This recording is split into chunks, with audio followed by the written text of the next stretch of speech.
Welcome back to another tutorial on Wondershare Filmora.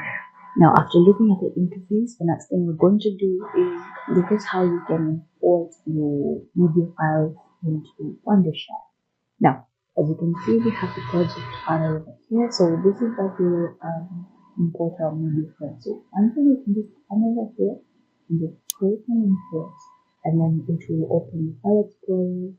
And go to your media file, and then you can select the video you want to import, click open, and there we have it. Again, you can just come back here again, just click on, you can select multiple files by holding shift or control, and then click open, and you can see we have all those files here.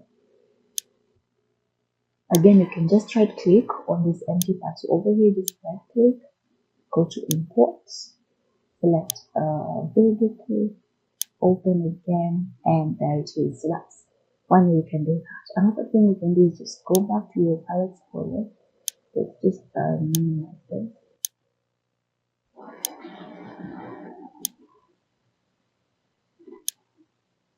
So in here, then you can select it if you want to add. So let's just add this. Just click it, drag it, and then place it there, and it will be copied. And then you can see we have the clip. So you can just choose any of those stream of those two methods that shown you. You can import directly from here, right click, import, and click and drag from the file explorer and import it. That's how you can import. Another thing is you can arrange your media files. That is, if you're working with a lot of media files, you can always go ahead and create a new folder to arrange them. So over here you can see we have a video system vibes, and then we have one including this. So add here. At this one, hold on control, and this one, click open.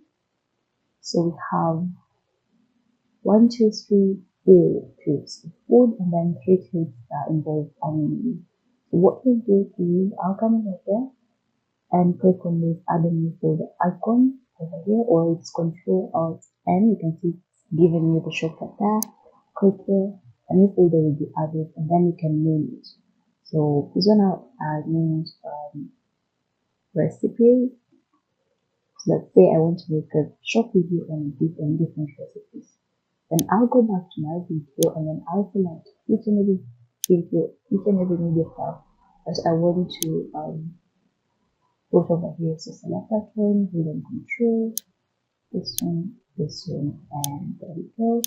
Click and drag them. If you come down to recipes, you can see we now have those media files over here. So you can go ahead and create as many folders as you want. Now, then you have this icon here. Now, what this icon does is it deletes folders. If you just click on it, click delete, the recipes folder has been deleted. So this icon, the first icon is other class, it's to add a folder, and the second icon is to delete a folder. Now, another thing you can do is in your project media, you can come over here and select how you would like to view your media. So you can select small thumbnail. This is what it will look like. You have different options over here, or large thumbnail. Again, depends on how many media files you have in your project media. So I want mine to be small thumbnail. There we go. Then you can sort them by date, creative time, ascending or descending order, or duration. So I'll select duration. So you can start from the longest. So this one's for like seconds, and the last one goes for 15 seconds. So that's how I arrange them. And again over here you can group them by name, time, duration, or in descending order. So you get to choose how you want to arrange them. So basically, that is how you can import and edit or arrange your media files. Again, you can create a new folder, go ahead, create a new one, and another one. You can create as many folders as you want, and go on and delete them if you want to. So that will conclude this lesson, and then in the next lesson we'll look at working in a timeline.